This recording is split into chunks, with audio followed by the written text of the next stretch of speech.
നിലമ്പൂർ മണലോടിയിൽ യുവാവിനെ വീട്ടിൽ മരിച്ച നിലയിൽ കണ്ടെത്തി. മണലോടി വാരിയമ്മഠത്തിൽ രാജേഷാണ് മരിച്ചത്. 40 വയസ്സുണ്ട്. രാവിലെ നടക്കാനിറങ്ങിയവരാണ് വീടിന്റെ വാതിലിനോട് ചേർന്ന് മരിച്ചു കിടക്കുന്ന നിലയിൽ കണ്ടെത്തിയത്.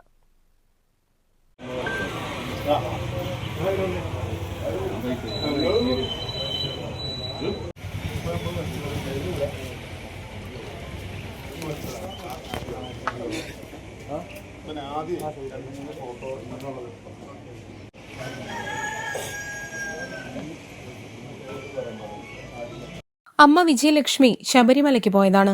ഭാര്യ മലേഷ്യയിലാണ്. പോലീസ് സ്ഥലത്തെത്തി ഇൻക്വസ്റ്റ് നടപടികൾ തുടങ്ങി. മരണത്തിൽ ദുരൂഹതയില്ലെന്ന സൂചനയാണ് പോലീസ് നൽകുന്നത്. News bureau, Nilambur. PAK പൊന്നോണം 2025 ഓഗസ്റ്റ് 26 മുതൽ സെപ്റ്റംബർ 30 വരെ. 1ാം സമ്മാനം ഡയമണ്ട് റിംഗ്, 2ാം സമ്മാനം 5 പേർക്ക് ഗോൾഡ് കോയിൻ. വിവാഹ പാർട്ടികൾക്ക് ആശ്വാസം.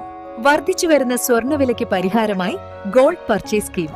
916 ആഭരണങ്ങൾക്ക് പണിക്കൂലിയിൽ 50% വരെ ഡിസ്കൗണ്ട്. വിവാഹ പാർട്ടികൾക്ക് പണിക്കൂലി 1.99% മുതൽ. തവണകളായി പണമടച്ച് പണിക്കൂലിയില്ലാതെ സ്വർണ്ണാഭരണങ്ങൾ കരസ്ഥമാക്കാൻ easy gold purchase scheme. PAK gold and diamond.